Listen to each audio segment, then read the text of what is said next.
Bienvenidos y bienvenidas a un nuevo capítulo de Esta Boca es Mía, acá en la librería Ulises del barrio de Las Tarrias, transmitiendo por el Periodista TV. Soy Montserrat Martorell y hoy me encuentro con el escritor y periodista Renato Cisneros. ¿Cómo estás, Monse? Yo feliz porque Me encanta el nombre de tu programa, no te lo Esta Boca es Mía. dicho, Es sí. un homenaje a Joaquín Sabina. Me gusta mucho. Que hay una canción de Sabina que de Sí. las antiguas que dice Esta Boca es Mía. Hay un disco, creo, incluso, Sí, ¿no? sí. Que tiene ese nombre. Exacto, pero ahí se nota que vive en Madrid y que tiene Sí. influencia porque otros ni se enteran. Yo estoy contenta porque vamos a hablar de Algún día te mostraré el desierto, esta novela publicada por Alfaguara, Random House, y que salió hace un par de meses, ¿no? Salió hace un par de meses en Perú y bueno, y ahora está siendo publicada en Chile, en Colombia, en México y en España, casi como al mismo tiempo. Tú naciste en 1976 en Lima. Sí. Y actualmente estás radicado en Madrid ya desde hace 5 años. Sí, van a ser 5 años que me fui a Madrid, no por razones literarias necesariamente, me fui porque mi esposa es médico y quería hacer una especialización allá, y entonces yo dejé todo en Perú para irme con ella y dedicarme a escribir a tiempo completo, ¿no? Mañana la vida será la misma para millones de personas, pero para mí cambiará radicalmente. Me transformaré en padre. Ahora, en esta antesala paralizante, veo la paternidad como un traje de gala que no sé si ya traigo puesto o recién voy a probarme, pero que no me quitaré más aunque me quede apretado o largo. Estas son las primeras líneas que en el fondo uno se puede anticipar en este torbellino, con una honestidad brutal que tiene que ver con esta noticia de que el narrador va a ser padre a sus 40 y tantos años, 41. Sí, tuve a mi hija a los 41 años, tengo ahora 43 y claro, para mí fue, creo que lo que gatilló todo, lo que desencadenó todo fue esa coincidencia que está como descrita al inicio del libro de la muerte con la vida, ¿no? Veníamos de una visita en Polonia de un campo de concentración de Auschwitz y al día siguiente exactamente Natalia me da la noticia de que está embarazada, se había hecho una prueba en el baño y nosotros teníamos que ir a regresar a Madrid. Y creo que ahí me pasmó el hecho de que coincidieran tanto lo mortuorio, digamos, con este mensaje de la promesa de una vida.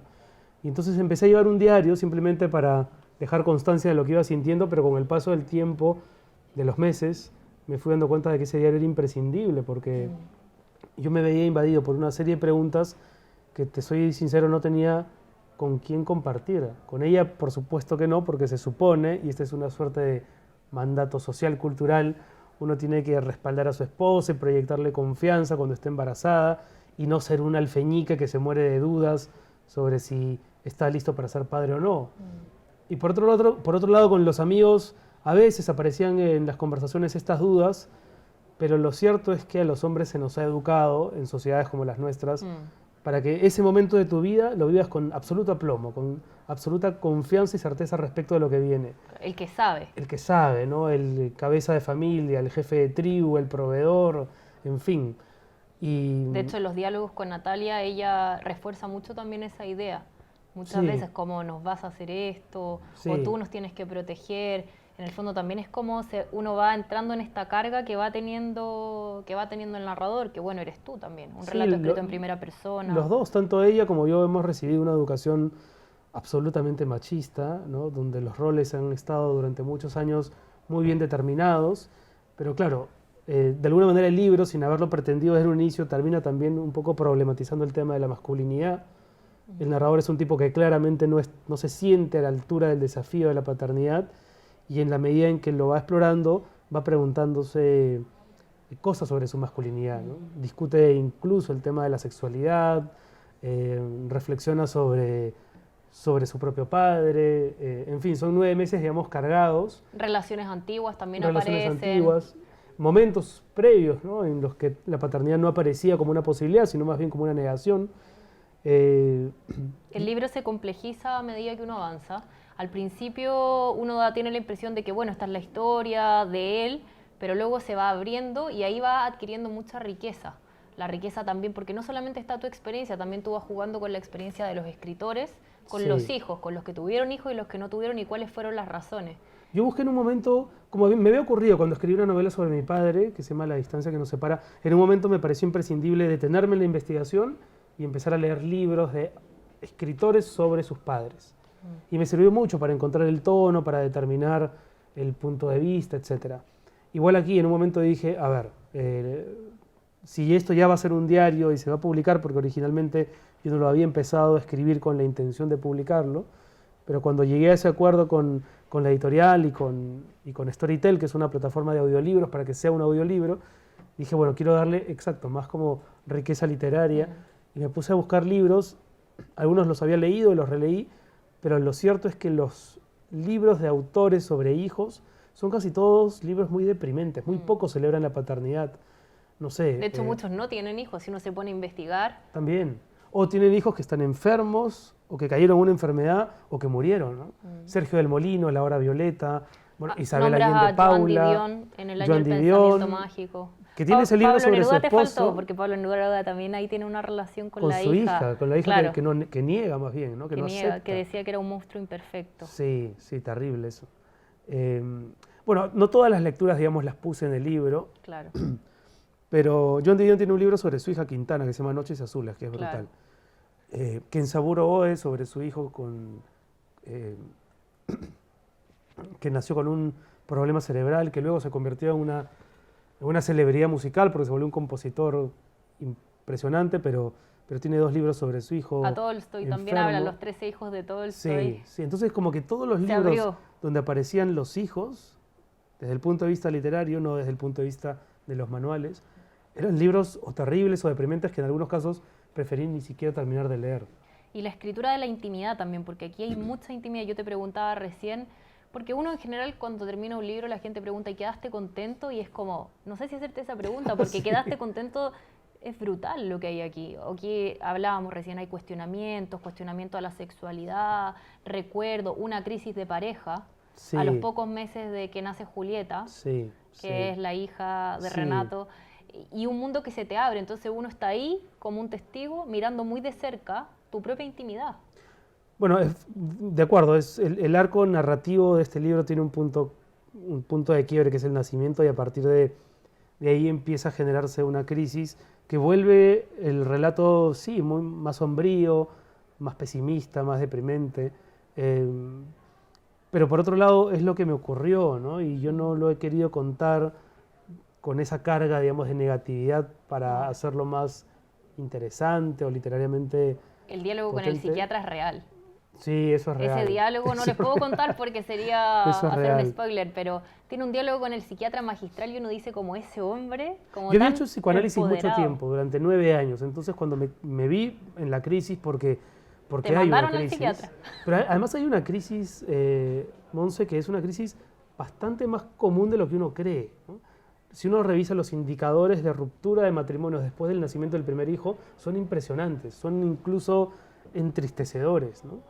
Y yo conversaba con alguna gente y me da cuenta de que esas crisis son mucho más cotidianas de lo que normalmente se acepta. Y volví donde mi psicoanalista, pero por alguna razón el psicoanálisis no me sirvió tanto como me había servido antes para otros momentos de mi vida. Y en algún momento, Natalia es la que me sugiere, anda donde un psiquiatra, tú claramente estás deprimido. Tienes depresión, sí, Y eso dice, dice. no, pero esto no es depresión, esto es otra cosa.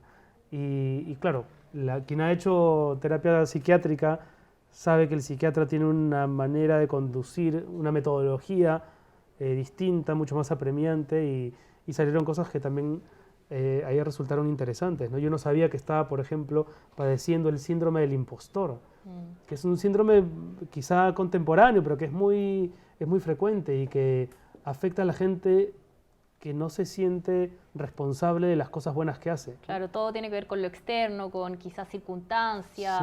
Sí, uno se siente un impostor y está esperando el momento en que lo desenmascaren. Ahí citas a Pessoa, cuando dice el Sí. poeta es un fingidor. Sí, hay como muchas referencias a... Es curioso porque de alguna manera uno busca en la literatura un espacio donde cogerse de algo, pero lo cierto es que a la hora de la literatura no te sirve de nada cuando ya el nacimiento de tu hija es inminente y lo que te toca es afrontar las circunstancias, ¿no? Tú hiciste este registro, esta bitácora, este diario de la paternidad. ¿En general siempre habías apuntado tanto, habías escrito diarios de vida? a lo largo de tu existencia? No, no, y claramente este no es un diario a la usanza de los diarios literarios clásicos, ¿no? No sé, si pienso en los diarios de... No tenemos fechas, por Exacto, ejemplo. ¿no? O sea, los diarios de Kafka, de Ribeiro, de Susan Sontag, bueno, de tanta gente, ¿no? Que ha escrito diarios. La mujer rota de Simone de Beauvoir también está escrita También como de Simone de diario. Beauvoir. Si uno los compara, lo que encuentra por un lado son reflexiones de distinta naturaleza y casi todas fechadas, efectivamente. Aquí no hay fechas, las había originalmente, pero después las quitamos. Y lo que hay es una única narración que por momentos hace parecer que el libro, más que un diario, es como una especie de novela de no ficción o de crónica autorreferencial. ¿Le llamas novela o le llamas diario de no ficción? No, yo no me refiero al libro como una novela, a pesar de que siempre hay una intención literaria al momento de contar las cosas que podría hacerla parecer una novela, pero mucha gente se ha referido al libro como una novela. A mí el tema de los rótulos y las categorizaciones me parece que es secundario. Me parece que es una pregunta que se hacen más como los críticos que los lectores, ¿no? Claro. Yo no sé si un lector va a una librería y pregunta, ¿tiene el último libro de tal? Pero dígame primero si es autoficción. Sí. No, la gente no pregunta por los géneros, Esos apellidos los ponen después. pregunta por los libros y por los autores, ¿no? Y porque se genera un tipo de empatía con eso. Pero no, yo le llamo un diario de paternidad, un libro que tampoco es una transcripción fidedigna de lo que ocurrió, porque ya nos tendremos que meter en la discusión de qué cosa es lo real y lo ficticio en un libro, ¿no? Pero por supuesto, el narrador que está aquí es una proyección mía y lo que vive es lo que yo viví o lo que creo que pasó durante ese tiempo, ¿no? La literatura sigue siendo mi vocación. Tú eres periodista, has trabajado en televisión, en radio, escribes crónica y ahora de un tiempo a esta parte, bastante tiempo, te dedicas a la novela, a escribir. Sí. ¿La literatura es el lugar donde te sientes hoy más cómodo? Sí, es donde siento que puedo desarrollar, donde ejercer una mirada del mundo. Sí.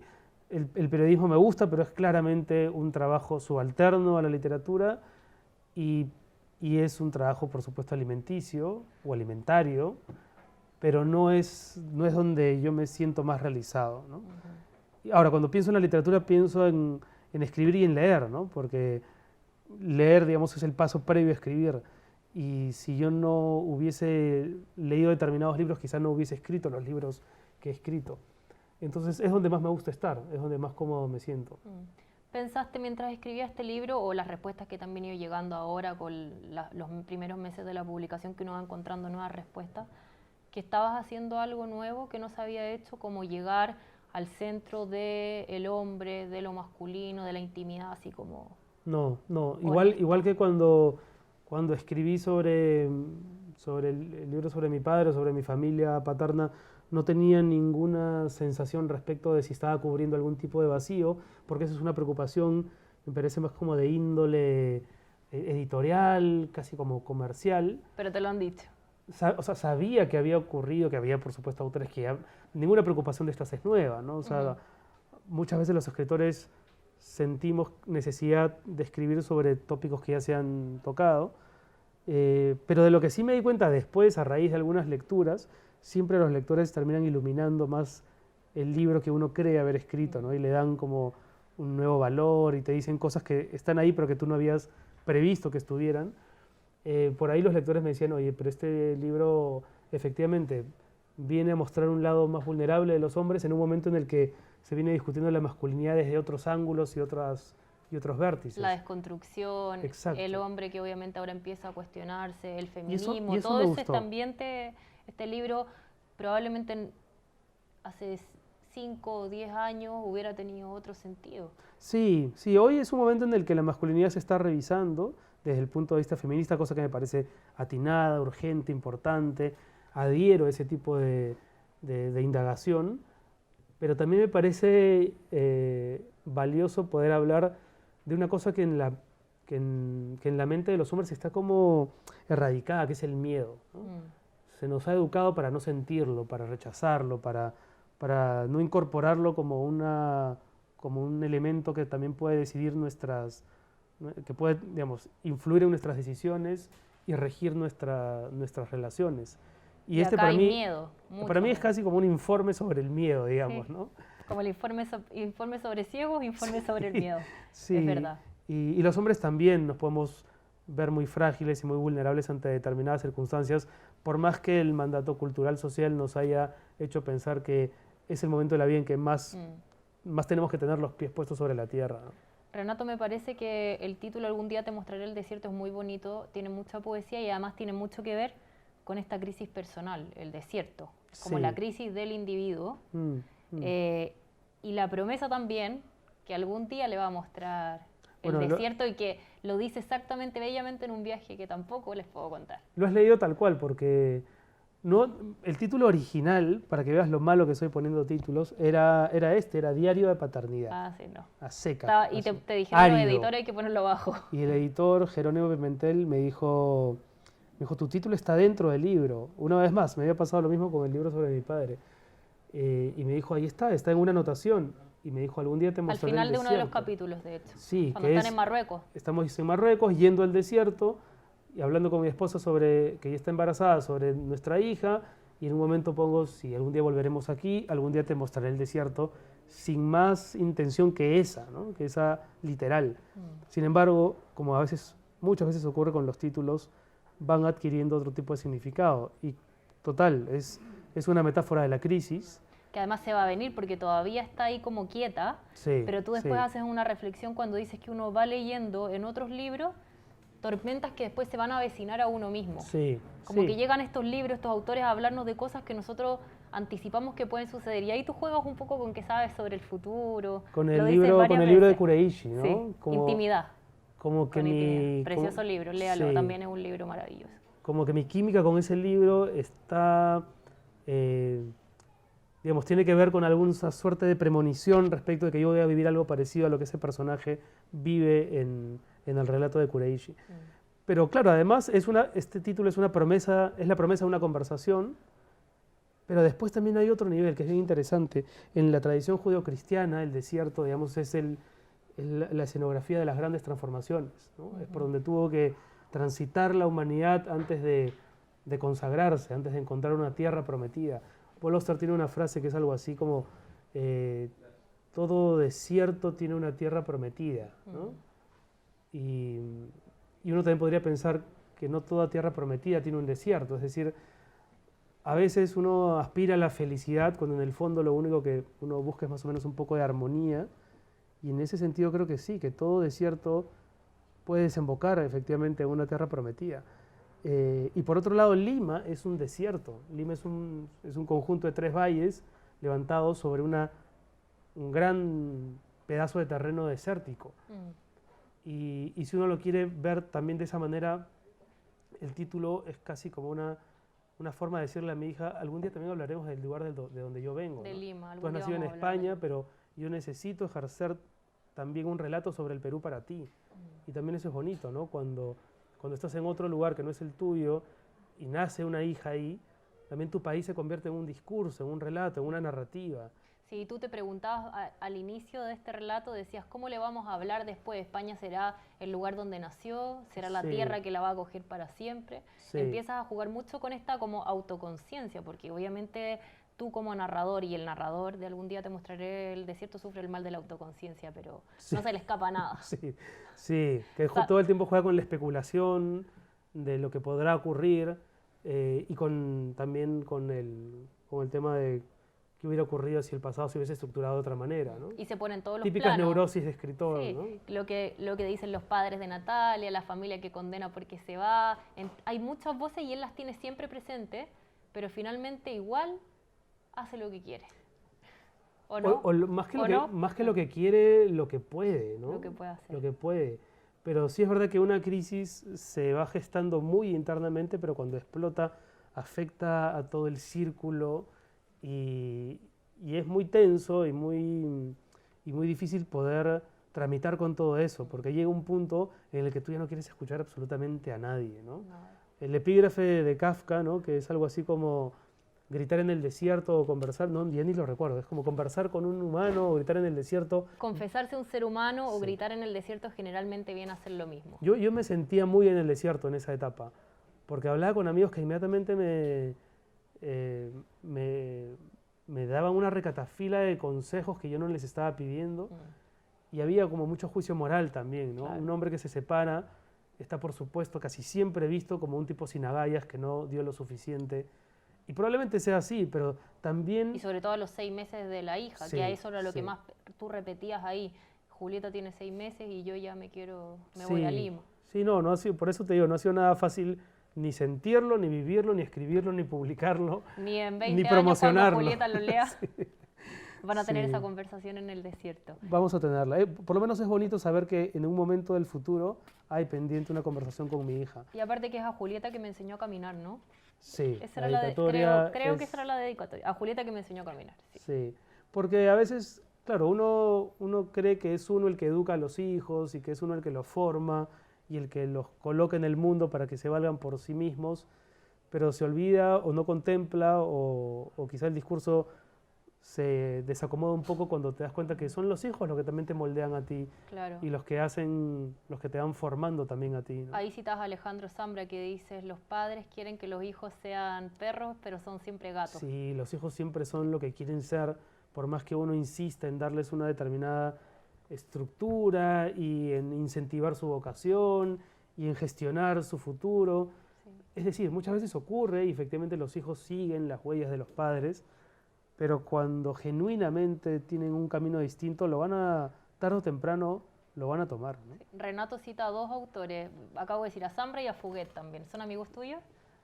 Alejandro lo conozco, lo he leído mucho, le tengo mucho aprecio como lector, no somos amigos. Con Alberto sí, con Alberto incluso le puso título a mi novela anterior que se llama Dejarás la tierra.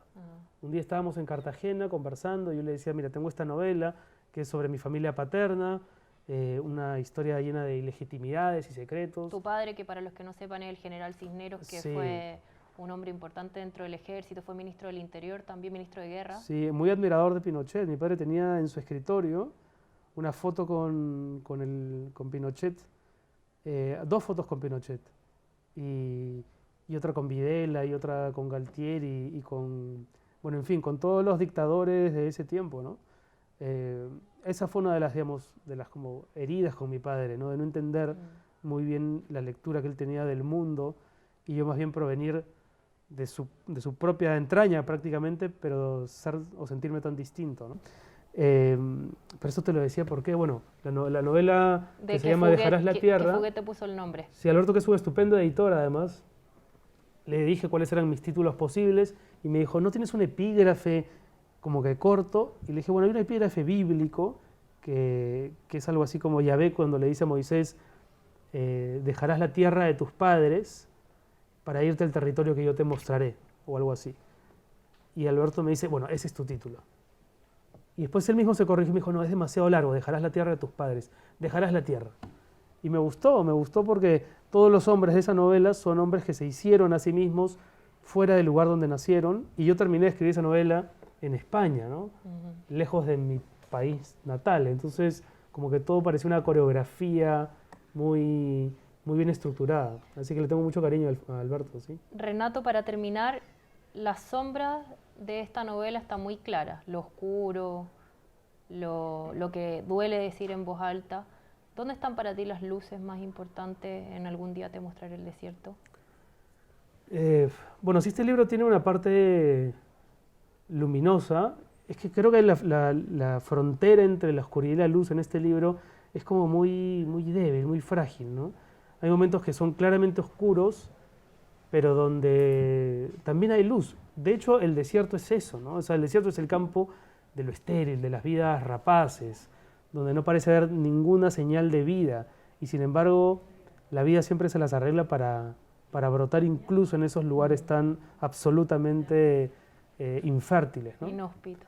Así que yo te diría que las luces están con las sombras. Donde más pesimista parezca el libro es donde probablemente el narrador y ojalá el lector también encuentren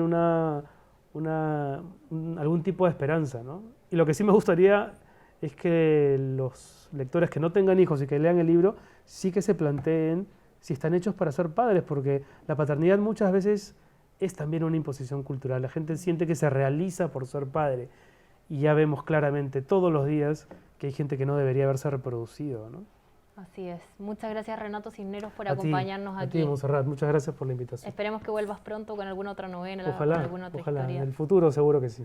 Gracias a ustedes por acompañarnos en un nuevo capítulo de Esta Boca es Mía y nos vemos la próxima semana aquí en la librería Ulises por El Periodista TV.